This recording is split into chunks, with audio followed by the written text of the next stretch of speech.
All right, hello everyone. My name is Justin Mickle, CEO and co-founder of NutriCompass, and I'm here with Wilfredo Cruz, CEO of um, what is CEO, sir?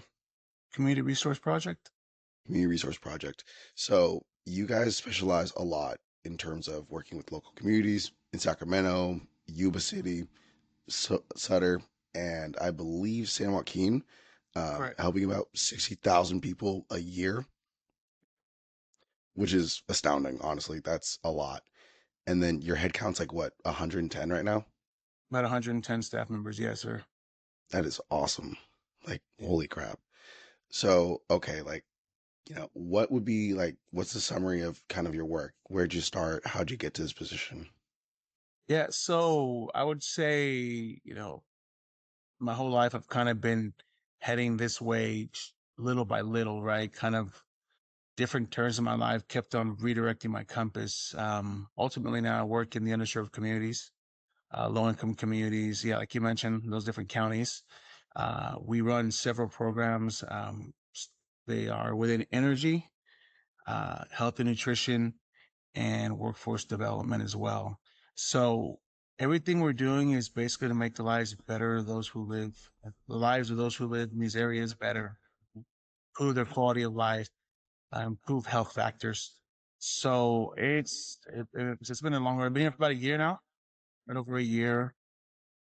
Was previously down in Kern County in Bakersfield, doing something very similar, but at a smaller scale because it was an administrative and energy program, but it was in the same field. It was still low income. So needless to say, I have been in the nonprofit space now professionally for about 5 years, but volunteering and opportunities, different ways, sitting on boards and committees for maybe the last 10. So it was about 10 years ago, I had kind of an epiphany where I realized that, I was working corporate, and it just felt kind of like it was soul sucking. And it was just going to work every day, coming home, and it was making, a decent paycheck. You had all your benefits, but it just felt like, man, I got one existence and I can't sit here at this desk for the rest of my life, and just work on a computer. That's it. So I was lucky enough to meet different individuals in a really hard time in my life where I was kind of trying to figure this out. That said, hey, why don't you, come to these different meetings? It was the first nonprofit I really got deeply involved in, which was called Pro Spanica, which is it's a national organization that has different chapters and exists to further professional Latinos in professional spaces and education. So at that point, I only had a bachelor's. A few people in the group actually had masters, and usually the people we talked to involved in those spaces had their masters. So I was kind of felt like I was a little behind, but needless to say, it was just good work. We got to do a lot of presentations, got to bring in college students, showing them different professional roads, exposing to the community, and obviously preaching the importance of education in our community too. So I got a taste of that and I really enjoyed it. It felt really good to feel like I was part of something bigger than myself, something that was helping pave the future for, younger generations and even those in my generation, right? So once I tasted that, I just started branching out, and most of my nonprofit work has been done within the Hispanic community or with children or children, different programs that support children's needs. So that's kind of where I've been at now for maybe realistically like the last 5 or 6 years or so. Okay. So you've gone from basically independent contributor to this very big, high level CEO as far as like, what you're working on. Um, what's the perspective shift on that? Like, what's the reality difference? Because, I think a lot of people who are Gen Z, a lot of people who are even millennials are still working in that area where they're their own independent contributor as far as like selling things, as far as working in a corporate environment. And they're not necessarily thinking about the larger picture. So I can't pretend like everybody's gonna think like me. Obviously, everybody's gonna have the same drive and wants as me. But what really got me thinking about it was about maybe 8 years ago, 10 years ago, somewhere in there. Mhm. Remember now, but it was, you know, I was created to benefit more than myself. Right. I look around, I see problems all over the place. Yeah, I can throw a couple dollars at it here and there, some Michael Jackson, I make a change for once in my life. But yeah, but it got to be more than that. When I started volunteering, I was like, you know what? These things we're doing are just positive. And one thing about me, man, I'm like, especially with the way the world is today, um, my cup is half full, man. I mean, if I call myself a Costco gasoline stop, man. I gas everybody up. Like, be positive, put it out there, man. Like, we could sit there and talk about all the BS, all the crap that's happening, and it's rough because even myself, I do some work I work with some policy, Mm. capital, Yep. here in SAC, and it's easy to get negative. It's easy to kind of get upset, and sure, well, I mean, I don't want to take away that emotion and that that it's okay to feel like that, but also like do your part to make this world better. Right. I know it sounds cliche. It really, I'm listening to myself talk. I'm like, God, who's this guy? But it's the truth, man. I mean, you kind of you have to live life and enjoy life, right? Enjoy the things that life offers and the blessings, but also give back and like give back. The universe will multiply it, and I've experienced that my entire life. So for me, it was realizing I need to do something that's bigger than myself. I need to help. How can I help? And that's kind of where my journey started. It started very minor. It started me volunteering at all these different opportunities and then being asked to join different committees or, hey, about this board. Hey, we're working about this board. Hey, we have these events. Hey, do you want to do this? Want to do that? And I enjoyed all of it. I mean, it was fulfilling for me, but it also felt good at the end of the day to look at the proverbial mirror and be like, you know what? Today was a good day. Like I did something good for the universe, for the world, for people around me. Yeah. I was a net positive today. Yeah. Yeah. That's honestly, that's huge. That's a lot of why I work and why I do what I do.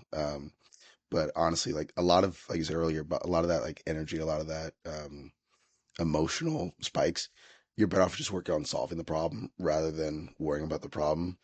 Um, yeah, it's ridiculous how annoying it is. Well, I mean, think about it too. So, right now, when you hear these reports about how stress and depression, anxiety at an all-time high, when I was younger, I went through some bouts of some of that stuff, and what kind of what centered me was focus on what you can fix. If you can't fix it personally, you can't sit there and worry about it too much. And again, all these problems in the world, there's a lot of problems. There is. But if I were to sit there in the morning, first thing I wake up and start thinking about those things, my day's down to go downhill. It's just bound to go downhill. It's just going to happen. It's natural progression of the mind. I mean, you are what you think, right? So it's definitely about staying in the positive and taking a breath every now and then, you know, noting your emotions, feeling the emotions, but also trying to keep those things in check and say, you know what, it's going to be a better day. We just have to keep moving forward. Okay. So it sounds like you've encountered a lot of failure, especially in your career. What was some of the early failures that you had that really like made the rest of your career? Well, I was lucky enough to have mentors who were willing to really mentor. I mean, realistically, when you're young and you're in your career, it's really hard to kind of break into some doors. And I hate to say this, even today, we're being a Latino in some doors, especially corporate. So it was having mentors that were actually able to bring me to locations or bring my name into rooms and I don't want to be in those rooms to give me those opportunities because in my early 20s to my mid 20s, I personally believe I got passed over some positions that I was qualified for, but for dubious reasons I didn't get those opportunities. So it was continuing to work between working corporate to nonprofit. There were some years there where I interviewed for some pretty decent big positions down in LA because I was down that way before I went to Sacramento. Um, and I got to the last round of interviews. I multiple interviews, tests for different things. And it was heartbreaking because Bakersfield, LA is an hour and a half drive. So you can imagine doing that for different positions several times and thinking you're going to get it, then you're going to get it. And then just being told, well, you didn't have a master's or, you're young, you have a lot of energy, but we're looking for experience, which is funny to me because I'm like, man, y'all could have just told me that to begin with. I wouldn't even start this thing process. Right. How old are you, by So the way? I'm right now, I'm 40, 40. Okay, so you've gone from like you started working at 20 with State Farm at like what age? 23, 23. 23. So you went from 23 working as a what was your next job after that? What was your next job after that? Sorry. So you went from project management was your third one. So you oh my career line? Yeah. Yeah, so I worked corporate State Farm for about 9 years. So Okay. right at about 30, 31, I took a position with a friend's company of mine as a project manager. And that was basically kind of like a surf pro, but a little more than that. So I was building projects, reconstructing buildings. And the reason I was scouted for that by the company was because I had insurance. A lot of that work is insurance work, right? Right. So I did that for a few years with the understanding. It actually was a strategic move on my end because I wasn't going to be able to move into any kind of leadership as a auto claim rep, right? That's was my position, a auto claim specialist. So when I looked at the title of project manager, I was like, well, a lot of companies can use project managers, and we go from there. So I took that, and right about 34 or so, I had a friend of mine, a personal friend, a mentor, a pastor, Chaco Matthews. Shout out to Chaco. He's amazing. He's doing big things down in Kern County. He actually brought me into the room, like I said, for a position within a nonprofit. That time, I had never thought about working in a nonprofit. I had been volunteering for about 2 or 3 years, but I wasn't necessarily sold on working for one. Mm. Um, but when he kind of pitched the position and what was needed, um, I applied. It was funny because it was for energy administrator, and I don't know anything about energy. Yeah. I knew, and he tells me, you know what, we don't need energy. We need someone who can lead. You're proven lead in the community. I knew about contracts, knew about milestone goals, dates, and negotiations. Uh, so I just jumped into it. And I remember the first year was rough, man. The first year and a half, I had to learn about energy, but also while managing 54 employees. And the program was about maybe $12 million program. So you went from independent contributor to managing a 34 million because I remember seeing on your LinkedIn you had like closed 5 to 7 contracts that equated up to $33 million in federal funding, which is Yeah. insane. Like I that's ridiculous. Um like how what was it like as far as the transition from I am a solo individual to I have to think about me and the team and like how that work out? I'm a team player, man. I played sports my entire life. I'll just go with that. I've been in, like I said, I've been in several bands. You work with a team. So the concept of working on a team was not new to me. I love working with teams, right? Everybody has their part. Everybody knows their play. So it wasn't hard because even as I'm going from corporate to that first project management job, at that point, I was overseeing about 8 to 10 employees, um, revolving. So it wasn't hard because I've always understood that in order to get something done, generally you're going to work on a team and everybody has to play their part. So as I started to climb that ladder, right? I mean, I joke around. I went from being a claim rep to executive director, CEO within like 8 years. So I went from line staff to really within 8 years, which is crazy to me. I still think about that sometimes, and it blows my mind. It's a complete blessing, and I'm humbled by it. I'm nobody special. I really am. I'll always say that. My talents and my attributes. I don't know if you're a religious person, but are God given to me. I'm just using them the best I can to help people. So yeah, it was really just realizing that things got to get done as a team. Everybody got to play their part. How can I play my part? And if it's the title, the position, I'm good with it. Obviously, I've gone from the day to day to the overreach of everything, right? So at this point now, I have managers to run I have executives that run managers, that run supervisors, that run their teams. So it's not so much about the day to day, right? I used to love the day to day. I'm a worker bee, man. I loved it, but I'm also somebody who has vision and can really say, you know what, let's push this way. On a lot of those personality tests you take, I tend to be like a woo. I tend to be like a motivator. I tend to be somebody who gets people together who want to go towards a common goal. And I mean, that's funny. I didn't even think those things are very true, but I look at it, I'm like, I mean, that's who I am. That's who I was born to be. So you've gone from thinking about this week to thinking about this next year, this next 6 months. So what's the strategy difference there? Like how does that work out? Well, so obviously the day to day, you're just coming in, you're putting your head down, and you're grinding, right? And just every day going at it, going at it, going at it. Well, now as somebody who runs the organization, you have to be strategic. We're in especially right now, we're in a time where nonprofits aren't being looked at very favorably by the government. Unfortunately, grants are being cut, they're being frozen. So we have to think about the long term uh, lifetime, right? We've been around 50, this has been around 54 years or 53 years, right?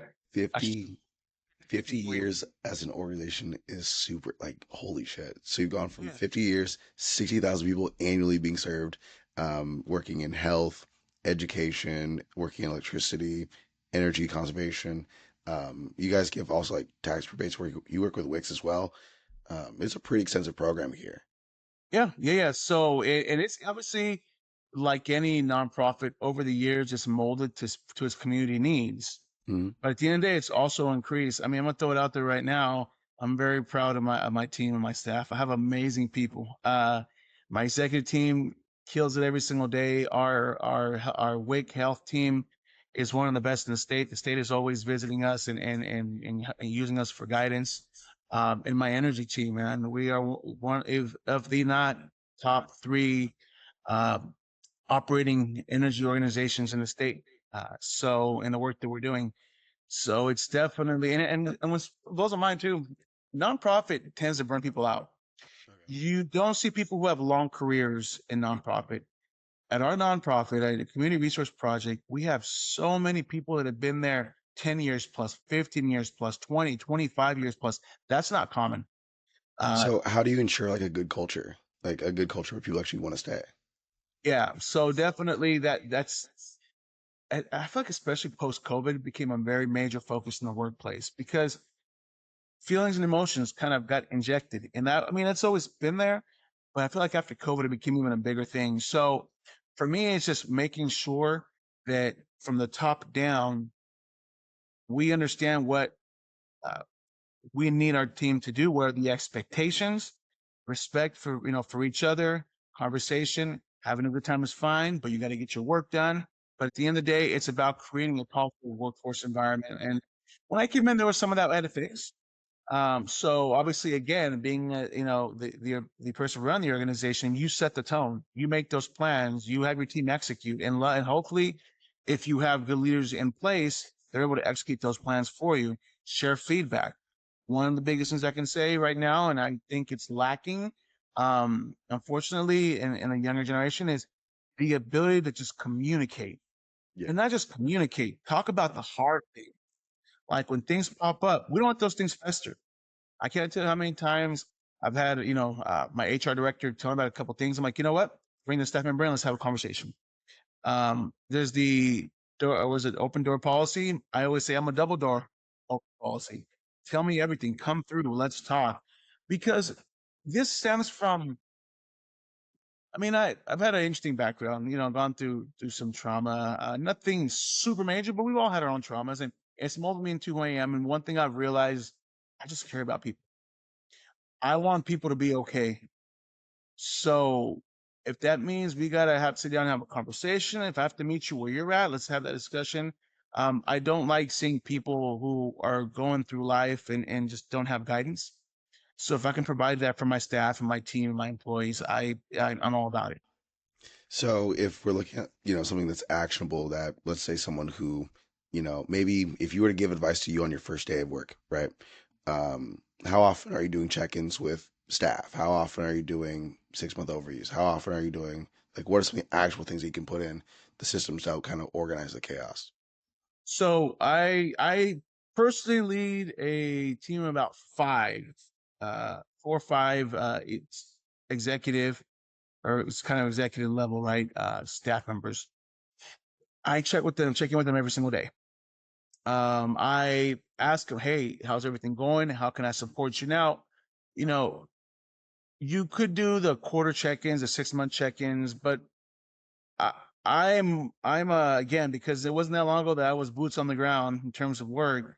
I'm constantly checking in with my staff, and we have our monthly meetings where we review kind of big topics and changes. But I would again, this goes to communication. This is not So you have to realize, even through all the chaos and everything I'm taking care of, and my daily um, work, that right at the top of what I'm doing is taking care of my team. So making sure that I'm available, asking them, when because of stuff that I've had in my past, I have a pretty high EQ. I can go into a room and read the room pretty quickly. I don't like to hear verbal. I can take cues very well. And there'll be times when I go into one of my executive team's offices and I'll talk to them and I can realize something's off. Hey, what's going on? And I'd say 75% of the time they're going to open up and have a conversation. So just being emotionally and readily available for your team. How long did it take you to build? So, I mean, I know for me personally that building that emotional availability has been super difficult. It's kind of been like an uphill swing. But as like a CEO, as a, entrepreneur, as someone who's like building a company, um, how'd you navigate, how'd you like navigate that growth? So did you always have it or did you kind of like have to learn it? I'll be honest with you, it's kind of been innate in me. I remember as a kid, my mom would tell me stories about people crying and me wanting to go hug them just randomly. And she always thought I was going to get stolen. So I look at that back and I'm like, you know what? That's interesting because as I've gotten older, I'm the same way. I want people to be okay. And then through some of the stuff that I went through where I was not okay, um, I realized, and again, this is going to sound super cliche, but I realized that not everybody's okay and it's going to happen. It's okay. But dang it, how nice would it be for somebody to say, "Hey, you're good. Come here, give me a hug. You'll be all right." Again, loving on people, man. Yeah, people need people for sure. That's been a big lesson I've learned. Okay. Now, what does your week look like?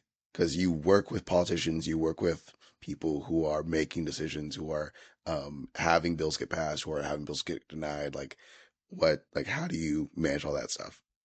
So obviously, first and foremost, I run the organization, right? So that could be anything from meetings with staff, meeting with executives, monthly meetings, weekly meetings to review their plans, numbers, make sure we're meeting contract goals, any issues, meetings with other organizations, meeting with elected officials, uh, reviewing contracts, reviewing new contracts, new opportunities, looking at potential grants. We have a new fundraising committee, so starting to get that fundraising committee going, finding ways that really potentially we can raise funds for the organization.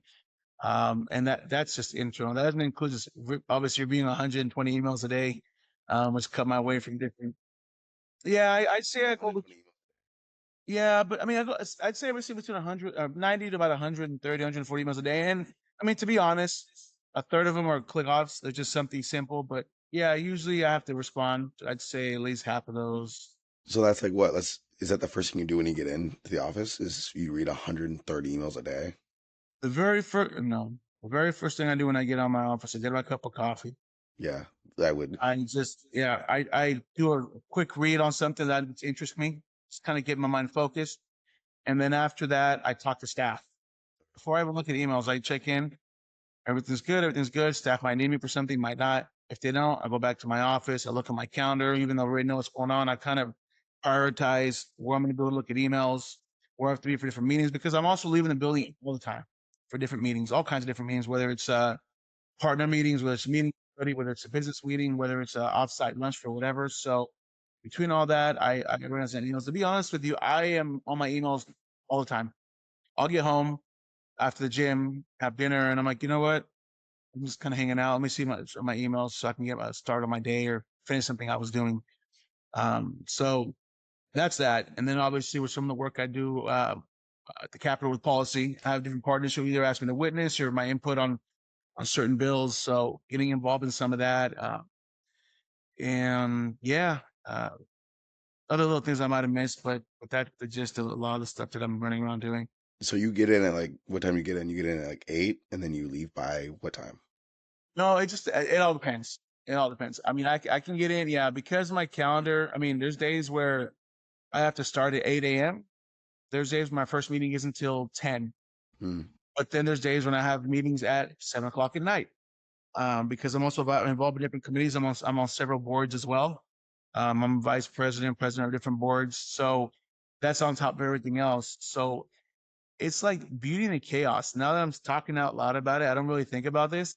It's just running around, doing what needs to get done. Yeah. Um, it's crazy. I love it.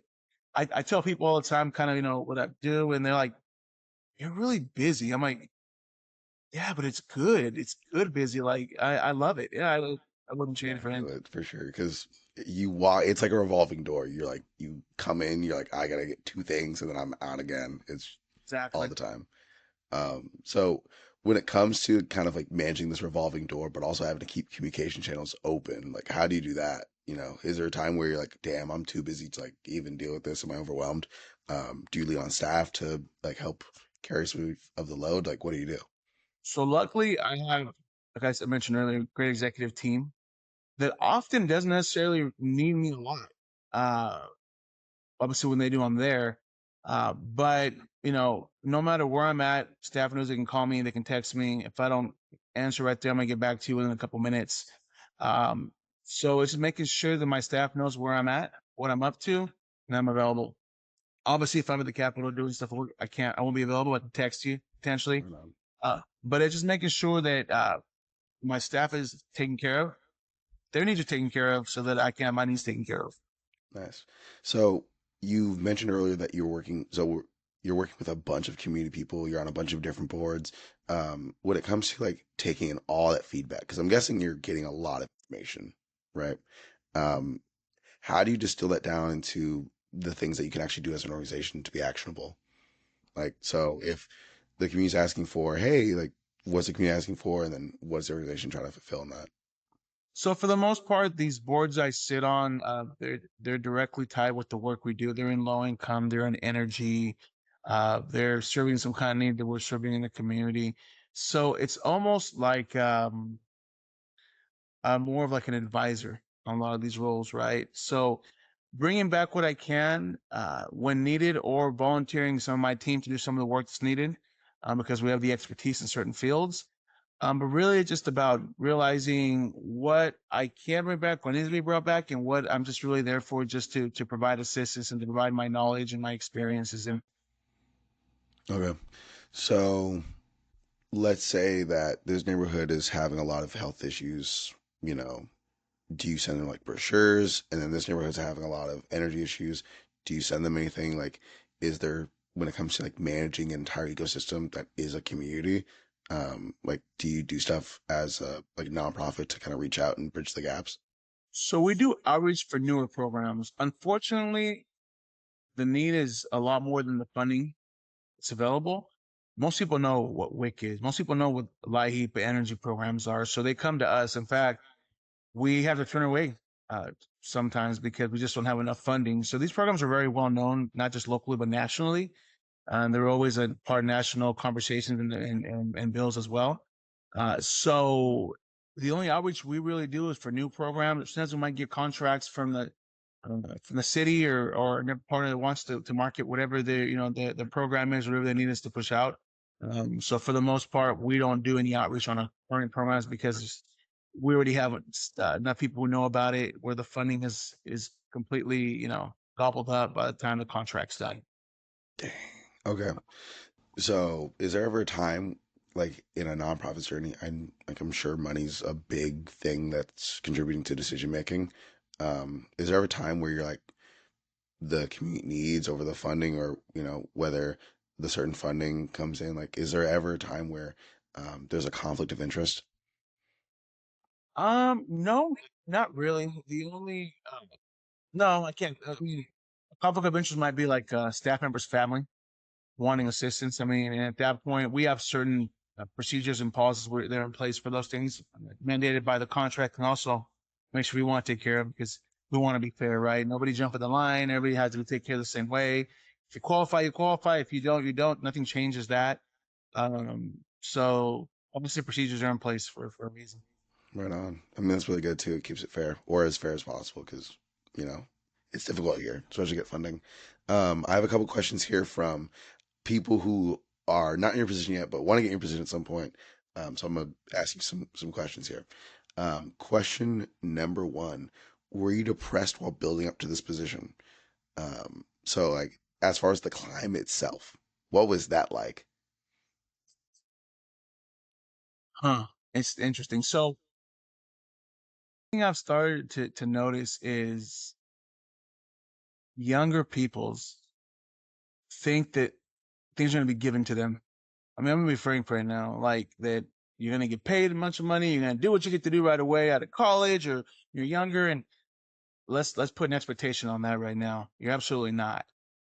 I remember when I went to college, I told I was excited, I was about to graduate. My dad said, "No, son," he said, this degree doesn't mean anything. It's great for your education, it's great for your career, but it does not mean you're gonna go into a workplace and they're gonna respect you anymore.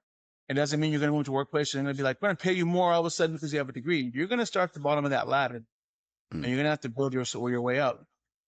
So I took that with a grain of salt, and I was like, yeah, okay, Dad, whatever. And he was right. Yeah. So it's understanding that you're gonna have to build your career and do the things necessary to promote yourself, to climb, obviously, whatever ladder you're trying to climb. I must say, depressed. Um, I would say there's moments when you wonder, what am I doing? Am I doing it right? Is it something I really want? I think for me, and I had this conversation last night with somebody, um, lucky are those who fall into a place in life where their career aligns with their beliefs and what they really feel a part of their mission. So it's just about grinding it out. And if it's what you want to do right now, if it's something you don't like, I'll tell you this right now. If you're at a job you don't want to be at, plan an extra strategy ASAP. Don't wait. Don't sit there because you're getting a paycheck. I've seen that too often because you're getting a paycheck. It becomes just normal to stay there, even though you're disgruntled, you're not happy. Like, you have one life. Do something you want to do.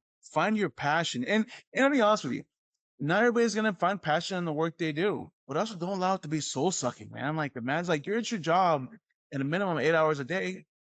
Yeah, you're there more than you I'm see your family. busy. Yeah, yeah, yeah. So don't sit there and be at a place that your soul doesn't feel whole, man. Like, I've been there before a couple times. And you see your way out. You don't sit there and spend the next 20 years of your life because it's a paycheck, you know? Yeah, and then you blink and 20 years is gone. It's yeah, And there you go. Yeah. it's insane. Okay, this one's good. This one's a networking question. How did you get in the room? So the room being the place where people make decisions, people, right? Is it, do you go play golf and that's how you do it? Like, how do you do it? I mean, I think there's a bunch of different ways. What I would suggest, and it wasn't my initial reason for it, but get involved in the community. Like, start going to, I mean, depending on if you're a business, start going to chamber events.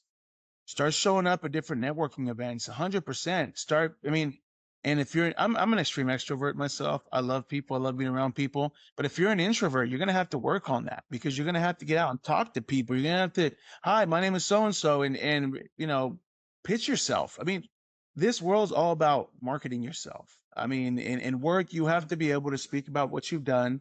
That's why, even though I don't care for social media, social media I think is done a humongous disservice in certain aspects, but also it's allowed me, like on LinkedIn, even on my Instagram and Facebook, I put things about what I'm out there doing, because it's important for those around me to see, that I am involved.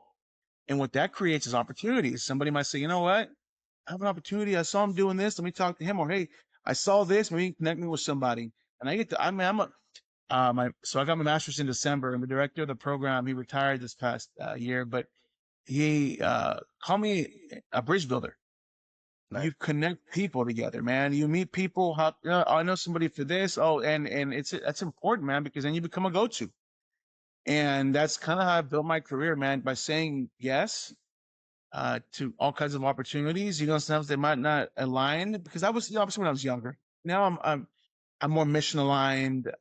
I'm sitting on board and committees that are actually part of what I'm doing. But when I was younger, man, just get involved. Don't be that person that says, well, it's not on my job responsibility sheet.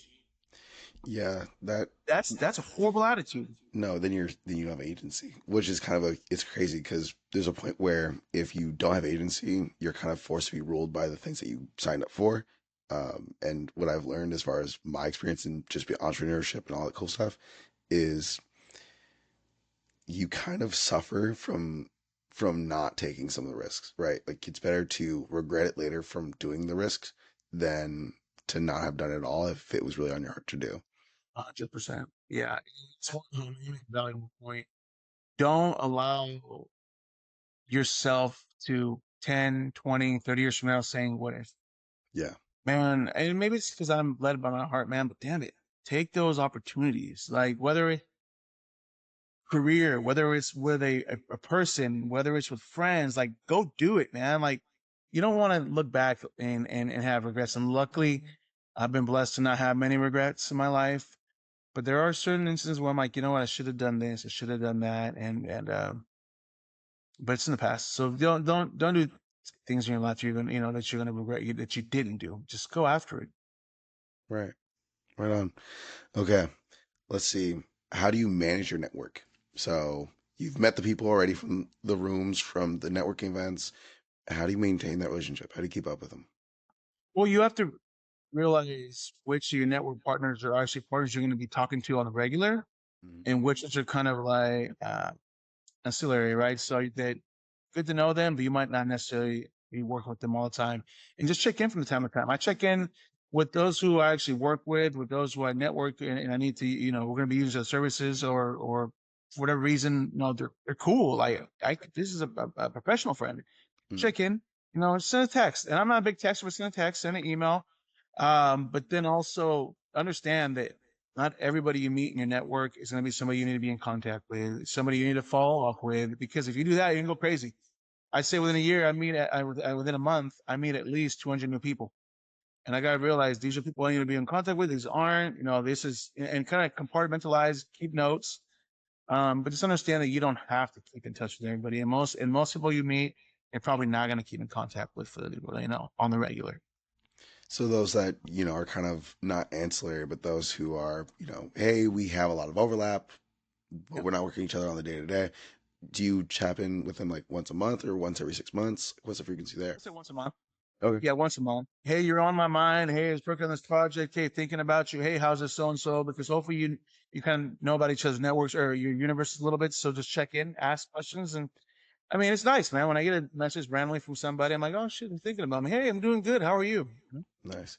Do you keep that organized in like a list or anything, or do you just go down the phone and go, "Hey, how's it going?" Not specifically. Yeah, I just go down my phone. Yeah.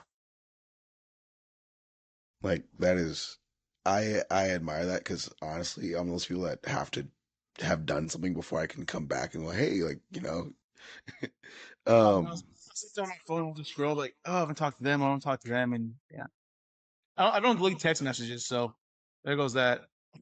300 unread text messages without even. I mean, I got to a point where it's like 800 or 1,000. I was like, sorry, you know, it's not it's happening. Mark Hall's not red. happening that way. Sure. Okay. And then your focus, because obviously you got through a lot of stuff to get here, right? Um, how do you keep that focus sharp? Like, what do you do for that? I mean, uh, take care of yourself. I eat healthy, cook most of my own foods, take the vitamins I need to, work out. I don't necessarily meditate, but I do reflect. Take time and just kind of think on the goodness of what life has given me, but also on some of the tough times, and just understanding that it's okay to have emotions. It's okay to be upset. It's okay to cry. It's okay to be angry, but you got to get through those things. And just checking in with yourself, man. Like you have to, if you don't, because this is heavy work.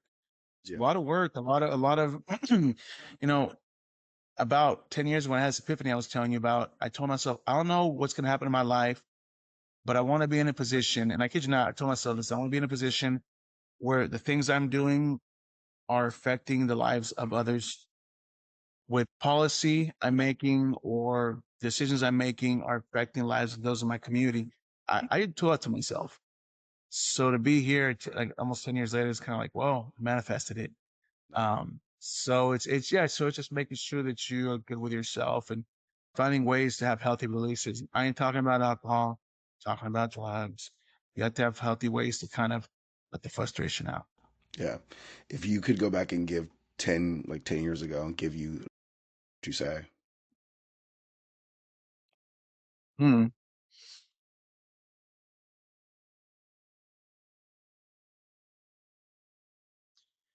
This is a bunch of little tidbits. I would say be patient. Be patient. Um, Be patient. Work hard, but be patient. yeah, no, that's the best advice you could give. Um, because it's not gonna be easy. It's gonna take forever. It's gonna take a while, and if you get frustrated and upset and you want to get off that horse, just know that's your life, and you might regret those things in the future. On, I mean, I think success takes longer than people think. I think It it. does. It If you're does. impatiently working, you know. How often have you heard the saying, nothing good comes fast? I mean, it's true. As fast as it comes, it'll fall. So if you build yourself a steady base and you Mhm. build that future, then it's more than likely going to be able to withstand problems, issues, and all that. Right on, right on. Okay, so when it comes to managing some of the stuff, when it comes to like your executive team or, getting those appointments scheduled, how do you keep yourself organized? So I have an assistant that works with me. Hmm. That kind of manages my work calendar. Obviously, I manage my own professional calendar, but it's also just making sure that I'm consistently looking at my calendar and not overbooking myself. Every time I take a call, hey, can you do this? Right away, look at my calendar. If it's not on my calendar now, it's not happening. Yep. So just making sure that I'm consistently keeping my calendar up, and that my assistant is obviously I'm working with them to keep my stuff updated, calling them if things change. But obviously, in the meantime, too, my staff is able to chime in or, hey, ask your calendar, and we talk to you about this. And just letting everybody know when I'm available, not available. Yeah. If it's on the calendar, it does not exist. That's a good one. Access and exposure, leveraging your community to build real social resources. Um, when it comes to seeing the impact of the work that you actually do and the impact of the work that, if you are the captain of the ship and you see the effort the crew's putting in, um, like what's your like philosophy as being CEO? Like, I know there are hard days for sure, and know that there are good days. Like, what do you tell yourself on those hard days? The people we are helping have it a lot harder. Say that one more time. Um, the people we are helping have it a lot harder. I could sit here and complain about my life and this and that, but I can also walk down the street for 5 minutes and see 10 people who have it way worse off than I do. The work we do, it has to come with a passion. You don't work nonprofit if you don't have a passion for the work you're doing. And if you do, if you do, you won't be there long. Depending on the nonprofit and what the space is, you understand that you exist to help, you know, that population.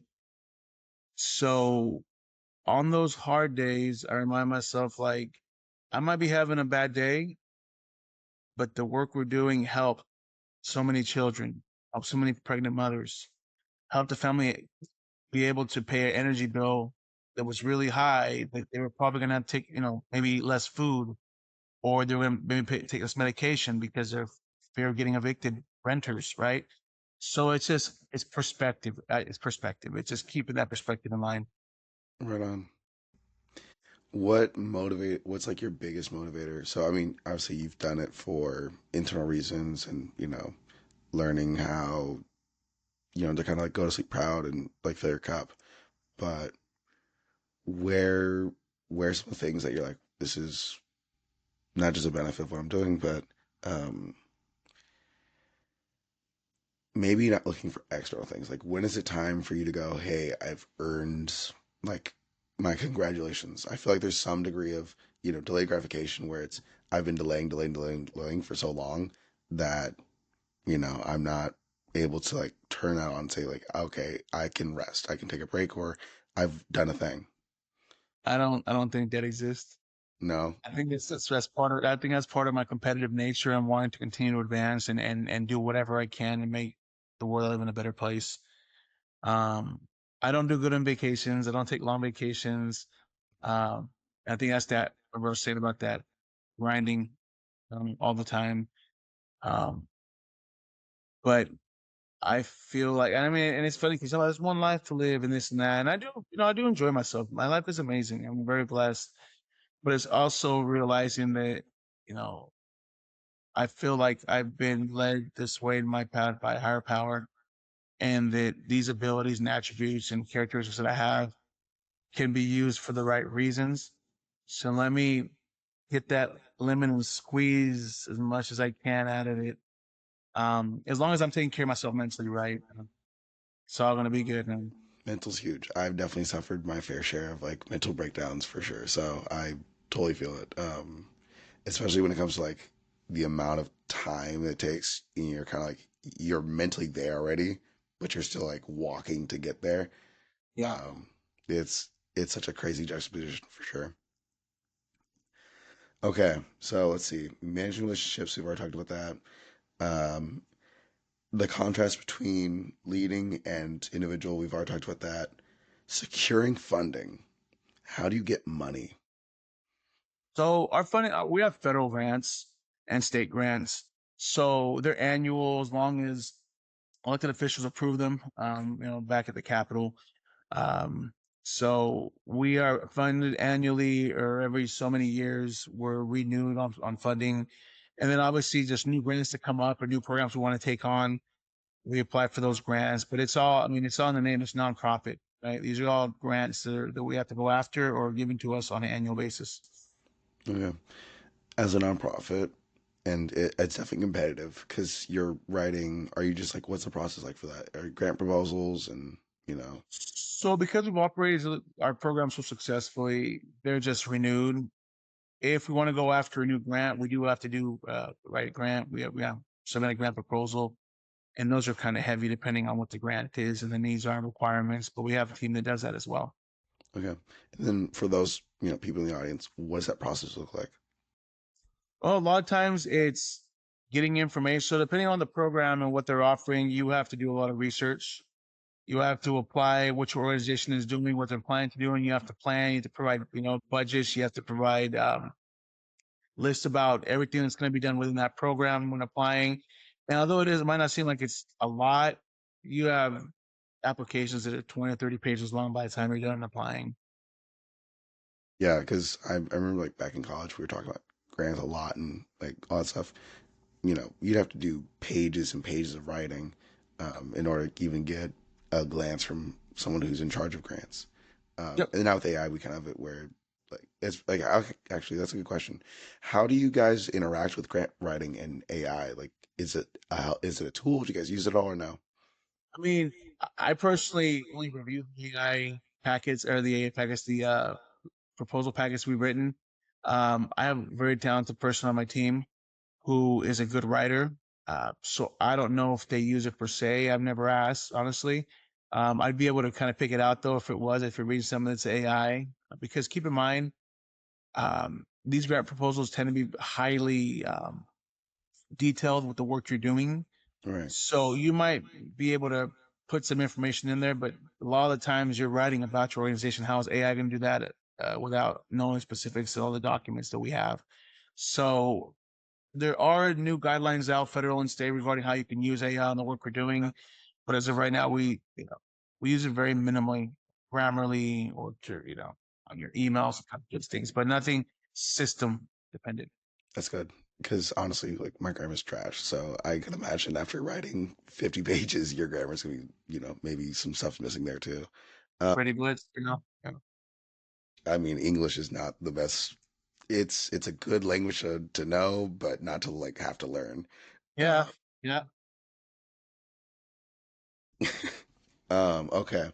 So when it comes to navigating those conversations and getting prepped for those big, heavy meetings, because I think you talk to politicians, like that's a lot. How do you get ready for those meetings? How do you, is there times where you're nervous? What's going on? I mean, Nerves a little bit, but just realizing that you're there for a reason and that you're the expert in whatever you're there for. So with that knowledge in hand, it's easier to kind of go forward and speak about, what you're there for. About it again makes it even easier. So the nerves is only the fact that, you're in a room, at the Capitol, that, it seems like it's a big deal. But the fact that you're there, you know, for the reasons, whatever that be, um, and witnessing or me tooing a bill or something like that, is for me is enough to be like, you know what, game time. There's a need for this, and I'm the chosen messenger at this point. Nice, nice. How do you keep your ego in check? Because I know for a fact, like after a couple successes, you know, you start to get a little bit too big for my britches. Like, how do you keep your ego in check? It was pretty easy. Remind myself that I'm only one decision away or one thing happening in life from being just at the bottom of the barrel. I mean, one medical issue, one finance disaster, one bad decision, uh, from being, from losing it all. Yeah, So, walking a tightrope yeah, for sure. Um, that's a lot of pressure. That's a lot. it is. It is. It's interesting because now being in this position, everywhere you go, you are the organization. Hmm. So everything you do, everything you say, uh, is, you have to be careful. Do you And ever feel like you have a big censor before you even say anything, in even in your own private conversations? Like, I can't just, yeah. That's a real thing, CEO stuff. Like, well, wow. it is. From somebody who's always spoke their mind, it's been a little bit of an adjustment. But you have to understand that at this point now I'm in a position where something I says could affect a lot of people. Right on. And then as far as like learning, um, have you learned how to like fall and get back up? Yeah. I mean, at the end of the day, uh, I have a saying because in being from Puerto Rico and loving salsa music, like you can't dance salsa without taking two steps back, one step forward sometimes. So life's gonna happen, things are gonna happen, and it's just about getting back up and continue going. What's that? What's that movie on Rocky where it's not about how many times get knocked down, it's about how many times you get back up. It's a real thing, man. I mean, life will knock you on your ass, and if you let it, you'll stay on your ass. Yeah. But if you decide that whatever I'm doing, whatever I'm going after is that much important, is that much more important, is that much I want of it, then you get up and you keep going. Is it worth it? You know, And, yeah. it's huge. Thank you so much, Wilfredo. Where can people go to keep up with what you're doing, what your organization's doing? You know, So we have a Bridges website, crp.org, where we have more information. We also have stories of what we're doing. We have events coming up. So definitely get out there if you're interested. There's an email there. Um, Connect with us there. If you want to connect with me, I LinkedIn, Wilfredo Cruz. I also have my IG, which is a lot of community and music stuff I do, which is Rumbero, Rumbero underscore Riqueño, Puerto Rican, right? Riqueños, Riqueno. Yeah, if you want to connect, anybody wants to connect, let me know.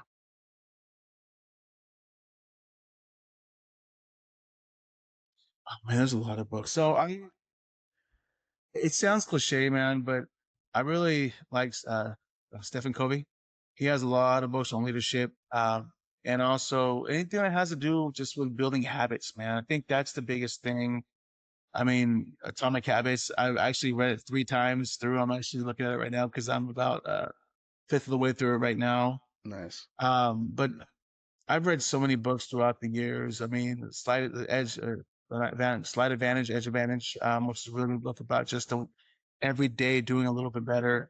But that's another thing too is I'm not big on motivational speeches, but I think it's interesting to get these books out that really kind of open up your eyes to things you might have been doing but didn't know you were doing, and define those things for sure. I think a lot of it's about changing that internal dialogue. Um, That's been the biggest area of learning I've had is like how do I impact that internal dialogue? How do I get the story to change, the narrative change internally? Um, my personal habit book is The Power of Habit by Charles Duhigg. So Yeah. Yeah. yeah, like great writing. Supercomputers is also a good book of his. That thing is I'm gonna like write that one. amazing. It's um, communication, right? It's the one skill that we all have that we don't use well enough to actually be able to be good at it. Mhm. And so that's my favorite book on that. And it's as far as like the skills I've learned from it, it's taught me a lot.